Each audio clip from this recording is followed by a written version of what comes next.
Salute, Sydney the Goat, all the way from Sydney, Australia, is with DJ King, all the way on the throne there, all the way in Michigan.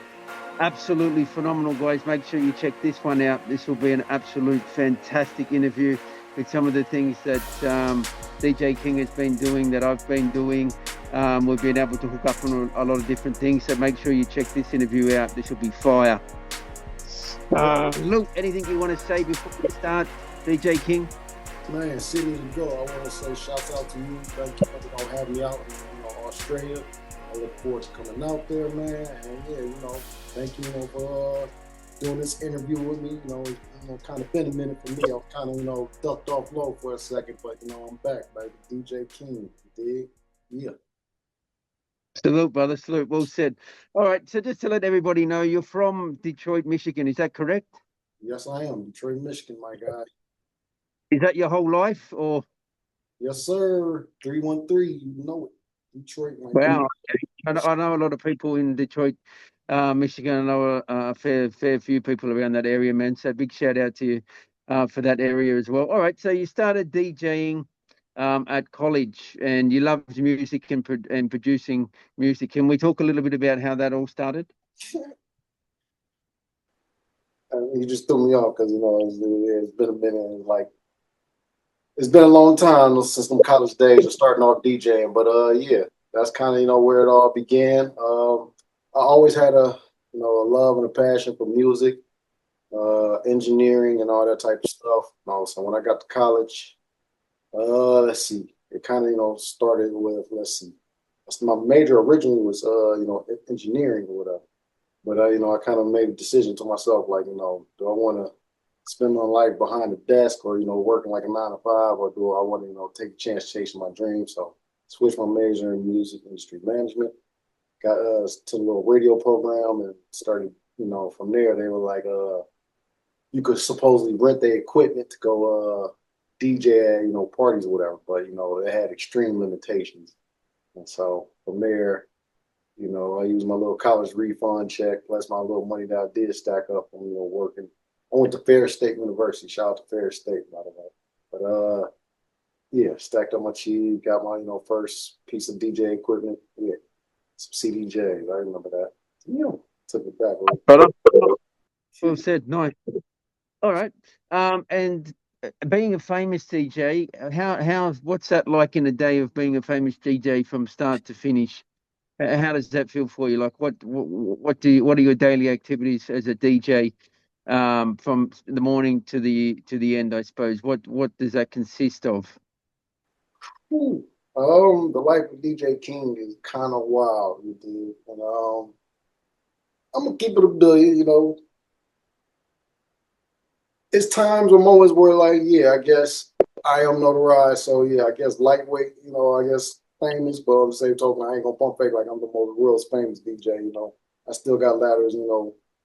I guess levels to climb or whatever. I'm an honest guy, but yeah, my life is pretty wild. And when I'm noticed or out here on the, especially out in Australia, now I do got a lot of love out there in Australia. I get a lot of love. So when I'm dealing with, my people out there, fans out there, I show hella love. And right back to the question as far as my day to day, my life is on my terms. So I kind of do what I want to do. Like for example, I like I fly planes. I like to fly planes, whatever. So I fly planes on the side, whatnot. Uh, and I plus I run 3 businesses, so I'm dealing a lot with that stuff as well. So I like it's kind of all over the place. Then just the whole DJ King aspect, being there friends, being there for friends and family. But in terms of DJ King, just DJ King road, shit get lit. That's all I can say. Yeah. Okay. All right. So I hear you're also a rapper. Is that true? You do rapping as well? Yeah. That kind of just recently just kind of started. I've been producing music for a while now, and I had artists the whole nine. I have a whole record label or whatnot, and eventually I was like, there are people around me was like, man, have you ever thought about trying to rap? And so I was like, I was like, all right, let me give it a try. I created one song. Let's see, that was back in like probably 2021, 2022, maybe. I think more so like 2021. Point is, I sat on that song for a minute, because I thought, my friends and people that was around me was like, just kind of like being yes man, like saying the song was sweet, like just being, and not saying that they are yes men, but it's just point is thinking they was just being nice, just saying like, yo, the song's sweet and whatnot, and just extra hyping me up. Come to find out, the song legit is cool because I do little tricks, play it around people without, letting people know my music and just, peep how they react to it, people's gigging to it. So I'm like, all right, maybe I can, rap. So after that, I produced, was featured on a song with my homeboy Soulboy, a song called We Outside. Did the chorus on there, or the hook basically, and people was like, man, that was like my first like real official song because that song my first song, like I said, I got recorded. I never really put it out. I planned to put it out, but I just haven't put it out. But my first official song, my bad. My first official song that I put out was "We Outside," and I got a good, reception and reviews on that. And from there, I'm like, all right, oh yeah, let me just keep going, with the rap. Maybe I can do this. So fairly new to it, but I like it, I love it, and shit's going good for me. Nice. All right. And what do you think about the rappers today, from back in the old school hip hop days to what the rappers are like today, in your own opinion? Ooh. So the question is basically rappers today as compared to rappers from yesterday, or I mean, from the days of old. What do you feel like the rappers are like that rap today, other than the old school rap that we grew up with? Um, I like the new age rappers. I can't lie. Some things is hard, hard for me to relate to it, me being honest as well. But outside of that, I like their creativity, with it, like, they're not afraid to try all types of ranges, the whole singing, the whole auto tunes. I like all that to be able to experiment with that. So I think that's all cool, you know. I guess from the era that I come from, they don't like too much computery type stuff, and I get it, whatnot. But they, like I said, to each his own. Like I said, with new generations, new technology, and all that. Old school rappers, we depended heavily on our lyricism, man. That's what I loved about that. Like, lyricism, talking about real life, connecting it to real life. Not saying that these new age rappers don't connect, a lot of stuff to real life, but a lot of that stuff, is just more so, just for this is the same generic line that everybody is rapping, so they just, rap on some of the same stuff. So, I wish they'd kind of expand more on that, but I'll put my spin on it. So I've had the privilege of interviewing over 750 people worldwide, from big celebrities all the way through to independent, non-signed artists all over the world. I've studied rap, and I've studied hip hop, and I've studied a lot of different MCs over that time as well. And I believe that the new school rappers, they bring creativity, correct. I don't like a lot of the AI stuff that the new rappers are doing. I think the AI, for myself, is not really a good thing. Maybe for the marketing and getting things out quickly and that kind of thing. But I don't believe AI songs and that kind of stuff is good for the music scene. Um, Also, I believe the way I look at a rapper, or the way that I look at MCs and things like that, is from an a cappella version. So if I don't hear a rapper that's from an a cappella version, or shows me their skills without any jargon in the background or any beats or anything like that, just full on a cappella, I can't really judge an artist. And the reason that is because, as I said, I've been working with all different artists, hip hop, R&B, for a while now, and I've been looking at different artists. You'll see I've interviewed many big celebrities as well, and I've said the same thing. You've got to bring bars, message, and a delivery. As also, you've got to have good a cappella. If you can't really rap on the spot, and you've got to really write it or incite it and then record it and then bring it back, it's not really the same. I was brought up on an era where you did it straight off the bat. There was no really it's just straight spitter, straight bars, things like that. A lot of things now aren't like that. They're either pre-recorded or they're written and then they're performed. So it's very different to the rap scene that I grew up in. I grew up in the NWA days, Ice Cube, Dr. Dre, or a lot of those old school days, Ice-T, where they bought the bars, where King Crocodile, I've been dealing with King Crocodile for many years, different stuff with him. The COB boys. You've got the Cypher Society group now, which is absolutely killing it. And they are from Pontiac, Michigan. And they are probably one of the best groups, rap groups in the world. So I've had the privilege of working with them as well. They've shown me a lot. I've shown them a lot. I've also given some of them boys an opportunity to come out to Sydney, Australia on a tour, which we'll talk about a bit later. But point I'm making here is rap and hip hop are different. So a lot of these new school rappers that use auto tune and things like that, not interested. AI, not interested. So what I'm trying to say here is, you said it correctly. The rappers that we grew up on were through lyricism. Today's day is more like auto tune, and trying to mix it up and trying to do AI and creative kind of thing. It's not really gelling, and a lot of the rappers sound the same. I do have a double album coming out. It's called Sydney the Goat Tour double album. It's got a lot of celebrities on it. It's going to absolutely shake up the hip hop world. It's probably going to be one of the best double impact double hip hop albums in the last decade.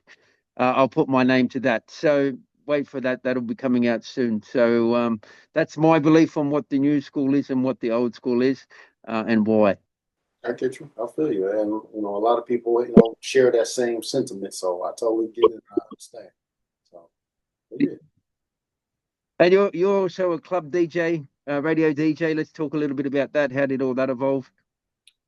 Oh man, that's just the trials and tribulations of DJ life. Let's see. My very first club I ever DJ is at a club here in Detroit on what we call Club Blue. Shouts out to Club Blue.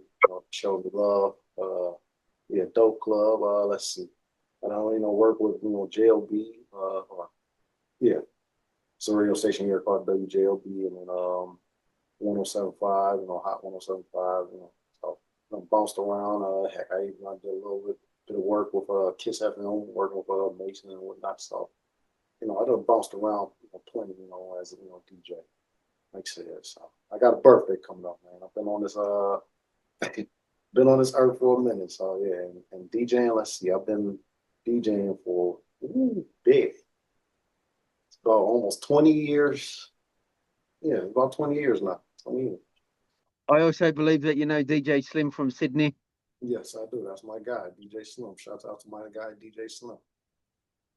Big shout out to him. He's going to be one of the DJs as well on the tour. So big shout out to him. Glad to see you guys will be able to work together again. DJ Slim's done a lot of different shows out here as well with a lot of the big stars as well. So big shout out to DJ Slim and yourself.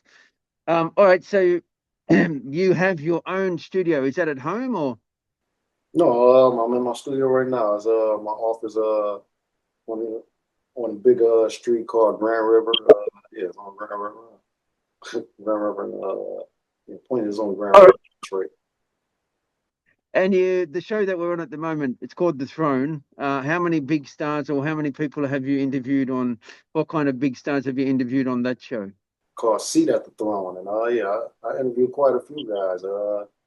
Shout out to Swifty, he came through. My guy Jay Nutty, Al New, Lazarus. Are you familiar with Lazarus? Yes. Yeah, Lazarus. Shout out, he came through. Or did an interview similar, like how me and you doing. Shout out to him for coming through and doing the interview. But yeah, a lot of local, Detroit legends, plus other legends like Lazarus, Swift, New, like I said. And, and what made you want to make the Seat to the Throne show? Man, it's just all, like I said, it's part of the brand, man. It came natural, man. Seat at the Throne, DJ King. I've been doing my thing for a while, so it was like, I want to create a platform to, do my thing as a DJ, like take it to the next level. Because as a DJ, we're supposed to, break artists. So, that was the purpose of the platform is to, give them a platform, to interview, talk about their, what they got going on, introduce themselves to the world, that type of thing. Okay. Um, all right. While we're on here, you might have noticed some of my merch that I'm wearing. Big shout out to Fat Man Customs. He's in Pontiac, Michigan. He's absolutely phenomenal merch guy. He'll be the merch guy for the tour as well. He does all the different merch for me, different jumpers, shirts, masks, hats. Absolutely phenomenal, as you can see. So big shout out to Ty Man, Fat Man Customs. Go and check him out. It's Fat Man Customs at gmail.com. Absolutely phenomenal guy. Absolute fire. So go and check him out for any merch, which I do believe I've hooked you up on. So be good to see you in the merch soon. So that'll be fire. Um, all right. So how do you how do you see the role of the DJ evolving with AI? That's a doggone good question. Let's see. Well, how I see the world evolving or the DJ world evolving with AI is like I don't think you'll ever truly be able to replace the DJ, that feel of, a person, to hype it up and just being able to read the crowd and hype it up, all that type of stuff. But there will be a lot of cheap methods, like, a whole DJ set already pre-scripted, pre-programmed. So it's just you press a button type thing. I can definitely see that, taking place. Yeah. This AI stuff, it's kind of taking over a lot of people's industries, but yeah. Yeah, it's definitely the music as well. Including Like rap artists and R&B's. Like my homie just put me on an R&B artist the other day. This whole time I'm thinking this is a regular person singing, and she making great music. I'm gonna find out it's AI. The whole yeah, entire album's AI, the images AI. I'm like, man. yeah, it's hard to tell, but you can tell when you get the knick-knack of actually listening to it. You can tell, but um just quickly again on AI, and the reason that's brought out and it's been a big hit, or it's been going very wild, you could say, is because it's a quick turnaround. You can go and do anything on AI with a quick turnaround. It's a lot cheaper. A lot of the artists are looking at that way as well. You don't have to pay for all these different other people, and a lot of the designs, a lot of the digital things, are a lot cheaper than somebody else doing it. Which, unfortunately, where the graphic designers and things like that, they're going to get smashed with the AI as well. Not just that, every section, something in life is going to get smashed with AI, where the turnaround will be a lot quicker and it'll be a lot cheaper for businesses and things like that. So, unfortunately, I think AI is here to stay, but the I will never condone that. I believe that music is made from an artist itself, so, or a DJ's there doing the DJing himself. So, but unfortunately, there will be a lot of people that will take AI up because it'll be a lot cheaper. But unfortunately, that's how it's going to be somewhere along the line. You'll find that later on in life, different people won't have DJs, they'll have the AI music and things like that, and doing all that kind of stuff. So hopefully, all the DJs, graphic designers, and things like that still keep their roles and jobs, because you can't replace it completely, but it's certainly saturating the industry at the moment in a lot of things. Yeah, it is. Okay. So where would you like to be in your DJing career in the next 5 years from now? Um, let's see. At this point, another good question. At this point, I feel like as a DJ, I've done everything there is to, kind of do as a DJ. I've done, the club DJ, radio DJ, backyard DJ. Yeah. And, one, highlights is, starting to be a tour DJ. That's one of the things, I treasure or, admire about my life or, whatnot. But the thing I would say, next level for me, really honestly, is really like the music I produce is just really taking off. It's just playing, next level. Like, I guess DJ drama, DJ Khaled type status, like, or, type level of Wow. making and producing music. So that's where I see it next, basically. Okay. Nice. All right. So you said you fly planes earlier. Are they big planes, small planes? Are they charter planes? What kind of interest? Well, how did you get into that? Oh man, To answer the first question, like I said, I'm working my way up right now. Small planes, but I plan to fly all type of planes. Heck, I want to be able to fly a fighter jet plane. If they allow me to get in one of those mugs. But how it all started for me, let's see, as a kid, pretty much anything. I was into a lot of stuff. I said as a kid, I was going, I wasn't going to be confined to just doing one thing, because there was so much that I wanted to do.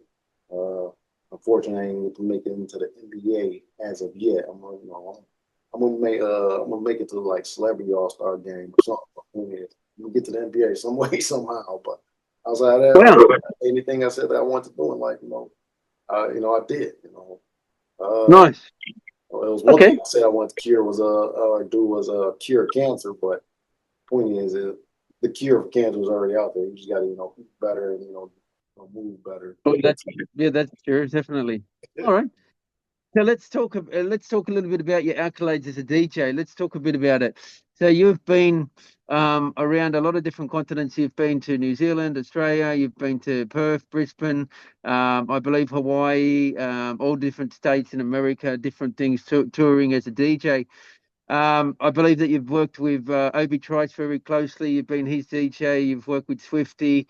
You've been with the D12. Let's just talk a bit about how all that evolved and how that was for you, and what was your experiences on tour and things like that. Oh man, absolutely great times. I can't thank them boys, or them gentlemen, my big bros enough, for blessing me with the opportunity and the experience. But one of the other places, tour with, that was with Obi Trice, shout out to him, that was Canada. But yeah, like I said, and Europe as well. Like I said, I had the opportunity, to be able to bounce around these different places and pretty much DJ around the world, because of, these guys, So shout out to them. Can't thank them enough. Overly appreciative. Like I said, So I got nothing but love coming from me. Great times, great experiences. Like I said, I got to share stage with Exhibit just recently. Yeah, like I said, I can, it's been nothing but a great time. And I ain't gonna hold you up. When I first started out, of course, that was all the goal and aim, but during the journey, I'm not sure sometimes how you're going to get to that level, to working with, these types of artists and these type, names low. So, for it to happen, it was mind blowing. And as a fact, truth be told, how, really kind of all started. Shout out to Big J of Dab Wars, because that's where I met Obi at. And, actually, that was awesome film work. But point is, linked up with him, off the film work, and ever since then, we was locked in and working with Obi. From there, started working with 12, and the rest is history. Just, blowing up, Nice. blowing up in the world, my baby. Yes, I've looked at some of the footages and some of the clips. Very good, man. A lot of different stuff, a lot of high energy. You also had the bullet sound effects and a lot of the different DJing, which is sort of like your call, your signal there at the end of the set. So, yeah, man, big shout out to you for that. That's sort of like a trademark for you, and a lot of the crowd enjoyed it. And I was watching different stuff of what you've been doing from all around the world. So really good, man. So. Thank you, man. What were your highs and lows roughly of touring? What were some of the highs and some of the lows and some of your favorite encounters? Oh man. All right. Let's start with the lows. I cherish the lows a lot more now that I'm older, because one, I realize with the highs and lows, pointing is that is the dream. A lot of people get fixated, myself included as well. We get fixated on the end goal. I see myself, doing this, whatever it may be. In my case, DJing in front of, what the biggest stage is. If you're a hoop star, you see yourself with the championship trophy already and whatnot. But it's the work that you got to put in, to get there. The 82 seasons if you're in the NBA or whatever, or however long the season may be. The shadow work as far as practices and all that type of stuff.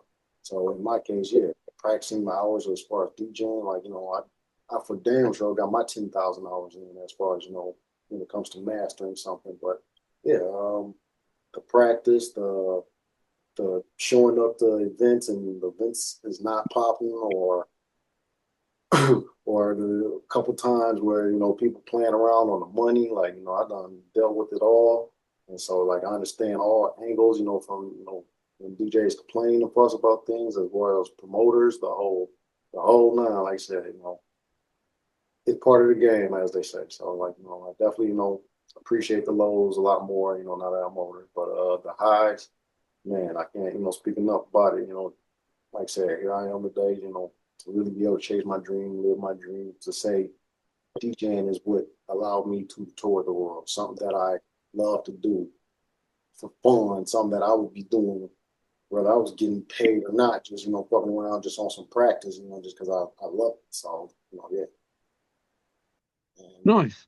Well, yeah, a lot of our hard times make us stronger as a person, makes us work harder, or makes us more solidified as a person to do some successful things in life. If you don't have tough times or hard challenges, then it's very hard to overcome different things in your life. So everybody has to go through those and achieve different things to get more highs than lows. I can say that by what I've been doing over the last 8 years. I've been doing the hip hop now. And as I said, I've been working with all different people.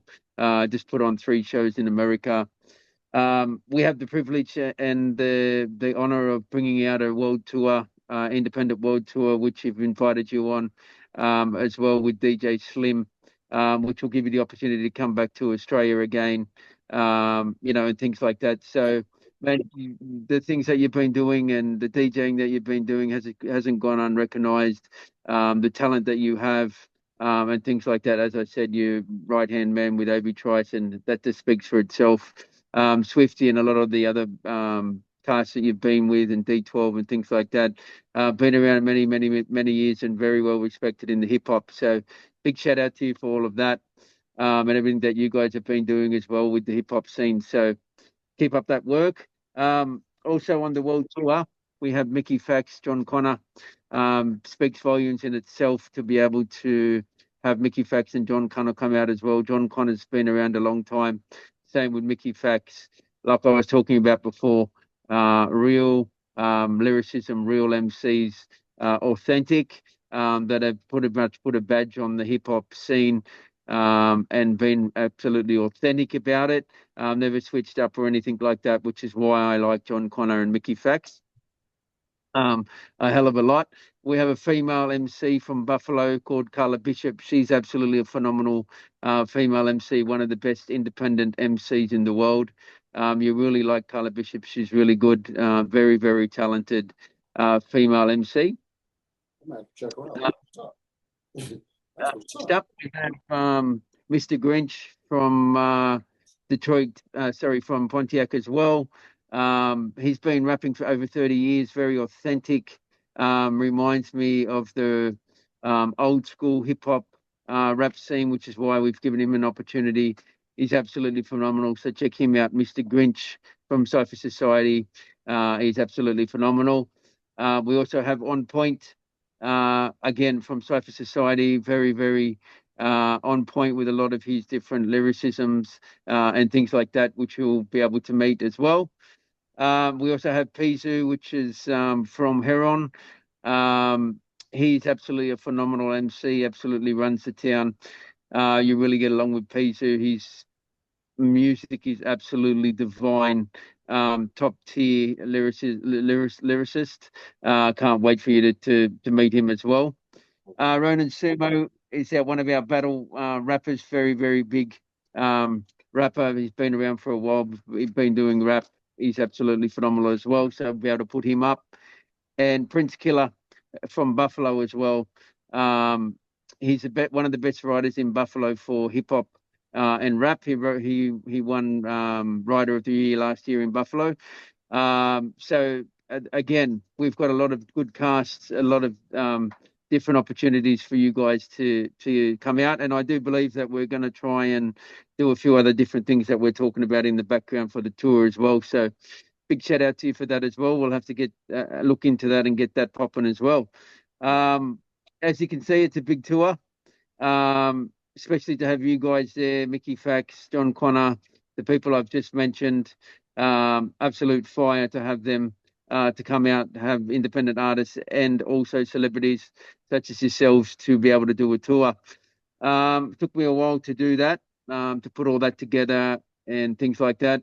Took a lot of research and things like that to be able to get things happening. But it's all out there. The tickets are on sale. It'll be at the Oxford Art Factory in Sydney, Australia. Um, Also, there's one question I wanted to ask you. What did you feel about New Zealand when you went out there and touring and stuff, and Queensland and Perth? How did you how did you go there? Oh man, New Zealand is lit. Had a nice little lady friend out there. She cool people, cool people. Like, can't say enough about it. Really good people. Okay. Outside of that, scenery wise, let's see. It reminds me of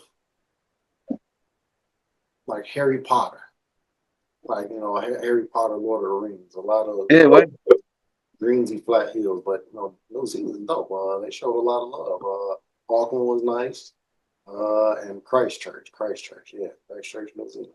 Word. Good places. okay.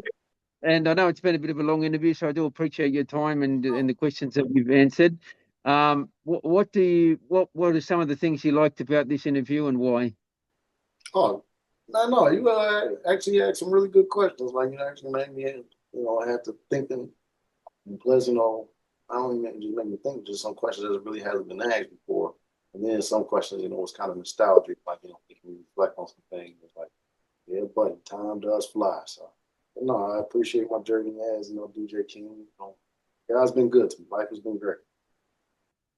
Okay, and is there anything that you would like, any questions you'd like to ask me, or anything you'd like to ask me before we conclude the interview? I definitely want to say, man, once again, shout out to you, man. For putting this tour together. Shout out to you again, for this interview. Like I said, you're doing your thing for a while. Like I said, I've been checking out, your work, and like I said, make sure you keep it up. Like I said, people like me can appreciate it. I can't wait to get back out there to Sydney, Australia, and just Australia in general. So shout out to Australia. Y'all always show me love every time.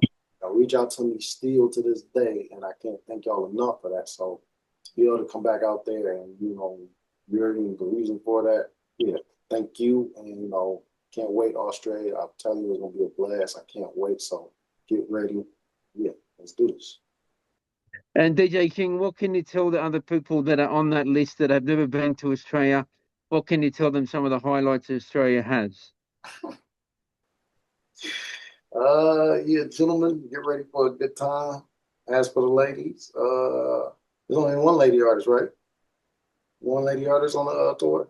There's Yeah, only one. Color Bishop from Yeah, Buffalo, yeah. yeah, no, they're gonna treat you real good. Like I said, y'all gonna have a good time. Like I said, be ready for a good time. That's all I can say. Like I said, you will get shown love. That's one thing about Australia. They ain't shy about cheering for you. Rooting for you. Like I said, be prepared for a great time. So yeah. And also one other thing to share with them, how long's the flight? Whew. Let's see. I think I recall like about 17 hours. I think. I'll help you out there. 22 hours. Yeah. Because plus layover and stuff. Yeah, right. That's what it is. So you guys are 17 hours in the future and whatnot. And that's what the flight time is 22 hours, right? That's what it was. So I kind of remember. No worries. So, thank you very much for coming on the show and doing the interview. We'll get the merch happening to you straight away. I think it's this week that you're going to pick it up. So, big shout out again to Fat Man Customs and everything that they're doing as well for us. So, I do appreciate that. Also, the interview will be put up. The interview will be put up soon. I think it's on Friday. It goes out. Let's see. Now, first will be Saturday. So Saturday, today is Thursday the 19th. So yeah, 2 days Saturday basically, which is cool. Which is normal time. My show airs anyway Saturday, so right on time. Okay, so the interview will be put out in a couple of days on all the platforms. Yep, yes sir. Nice. All right. Well, again, Sydney the Goat, thanks you very much for your time and effort and everything that you've been doing in the hip hop band. Much appreciated, well respected. Let's also talk about what we were talking about the other day, trying to see what we can do with the tour as well. And much appreciated for all the time and effort that you've put in there to try and see what we can do there. So I appreciate that. Man, let's get it, huh? Hello. Man, of course. I love Australia. I can't wait to be out there. So let's make this happen. Hello, brother. Let's get it.